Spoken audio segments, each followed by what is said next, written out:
Hello student, हमारे YouTube channel में आपका स्वागत है। आज हम कक्षा 10वीं की प्रश्नावली 1.1 पढ़ेंगे। तो 1.1 का पहला क्वेश्चन दिया हुआ है, निम्नलिखित संख्याओं को अभाज्य गुणनखंडों के गुणनफल के रूप में व्यक्त कीजिए। जिसमें पहला क्वेश्चन है 140। 140 का अभाज्य गुणनखंड करना है। फिर दूसरा क्वेश्चन है 156। 156 का भी अभाज्य गुणनखंड करना है। फिर दिया 3825, इसका भी अभाज्य गुणनखंड करना है।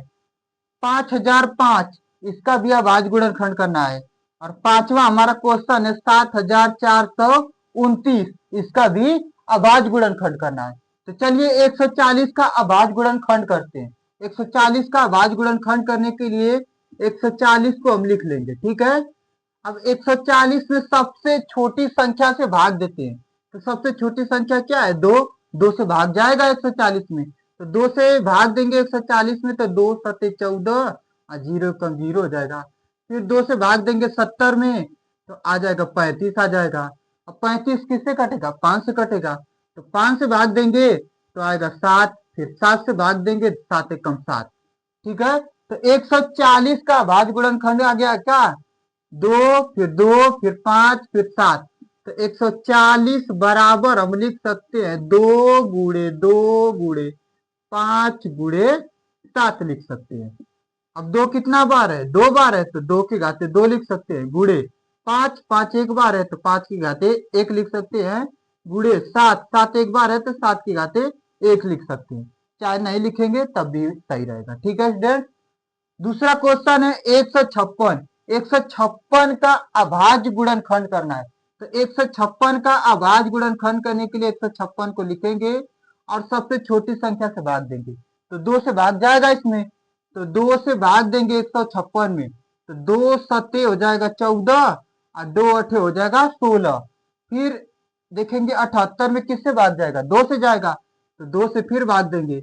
2 त्याई 6 और 2 नवा 18 हो जाएगा। 39 आ गया है। अब 39 में भाग जाएगा 3 का, तो 3 से भाग देंगे 39 में। 3 एकम 3 और 3 त्रिके 9। 13 है, 13 13 से ही कट जाएगा, तो 13 कम 13 हो जाएगा, ठीक है। तो 156 बराबर हम लिख सकते हैं इसका अभाज्य गुणनखंड 2 गुणे 2 गुणे 3 गुणे 13। 2 है, फिर 2 है, फिर 3 है, फिर 13। तो 2 गुणे 2 गुणे 3 गुणे 13 लिखें। अब 2 कितना बार है? 2 बार, तो 2 के घाते 2 लिख सकते हैं। गुणे 3, 3 एक बार है, तो 3 की घाते 1 लिख देंगे। गुणे 13 एक बार है, तो 13 घाते 1 लिख देंगे, ठीक है। ये हो जाएगा 156 का अभाज्य गुणनफल।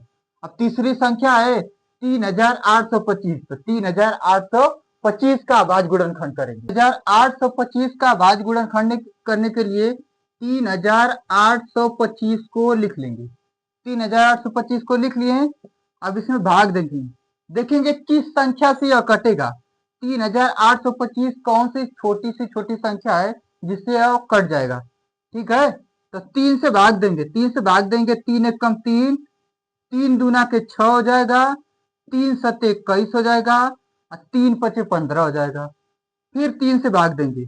3 चौक को 12, 3 दूना के 6 और 3 पचे 15 हो जाएगा। अब 425 है, 425 देखेंगे किससे कटेगा? तो 5 से कटेगा। 5 से भाग देंगे। 5 वठे 40 और 5 पचे 25 हो जाएगा, ठीक है। फिर देखेंगे 5 से कटेगा, ठीक है। तो 5 से भाग देंगे 85 में, तो आ जाएगा 17। 17 पचे 85 होता है। अब 17 17 से कटेगा, तो 17 से भाग दे देंगे, 17 कम 17 हो जाएगा, ठीक है। तो 3825 को हम लिख सकते हैं गुणनखंड के रूप में 3 गुणे 3 गुणे 5 गुणे 5 गुणे 17। तो 3825 बराबर लिखेंगे 3 गुणे 3 गुणे 5 गुणे 5 गुणे 17 लिख देंगे, ठीक है। अब 3 कितना बार है? 2 बार, तो 3 के घाते हम 2 लिख सकते हैं। गुणे 5 कितना बार है? 2 बार, तो 5 के घाते 2 लिख सकते हैं। 17 गुणे 17 लगाएंगे या 17 घाते कुछ नहीं है, तो 1 हो जाएगा 17 घाते, ठीक है। तो 3825 का अभाज्य गुणनखंड हो गया 3 के घाते 2 और गुणे 5 के घाते 2 गुणे 17 घाते 1 हो गया। अब अगली संख्या 5005। 5005 का अभाज्य गुणनखंड करेंगे।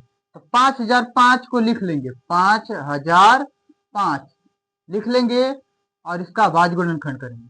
तो सबसे पहले हम काटेंगे छोटी संख्या, एक से नहीं काटते हैं, 2 से कटेगा नहीं, 3 से भी नहीं कटेगा, तो 5 से भाग देंगे। तो 5 से भाग देंगे, 5 कम 5, 0 कम 0, 0 कम 0 और फिर 5 कम 5। अब 1001 है, 7 से कटेगा तो 7 से भाग देंगे। तो 7 से भाग देंगे, 7 कम 7 हो जाएगा, 3 से फल 0, 7 चौको 28, 7 चौको 28 और 7 त्रिके 21 हो जाएगा। कितना हो जाएगा? 7 त्रिके 21 हो जाएगा। अब 11 से भाग जाएगा तो 11 से भाग देंगे, 11 कम 11 और 11 तिया 33 हो जाएगा, 13 से कटेगा, 13 कम 13।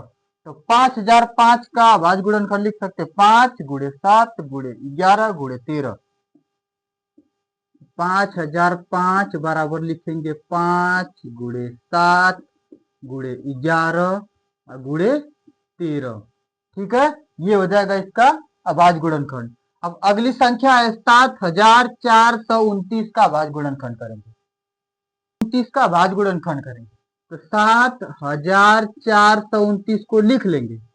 7429 में रफ कार पे चेक करेंगे इसमें किस संख्या का भाग जा रहा है। ठीक है, तो 17 का भाग जाएगा इसमें, तो 17 से भाग देंगे तो आएगा 437 आएगा। कितना आएगा? 437 आएगा। 437 फिर कटेगा, 19 से भाग जाएगा, 19 से भाग देंगे तो 23 आएगा और फिर 23 से 23 में भाग देंगे तो 23 से कम 23 हो जाएगा। तो 7429 का अभाज्य गुणनखंड हो जाएगा 17, 19, 23। तो 7429 बराबर लिखेंगे 17 गुणे 19 गुणे 23। ये हो जाएगा इसका अभाज्य गुणनखंड। इसको नोट करेंगे इसके।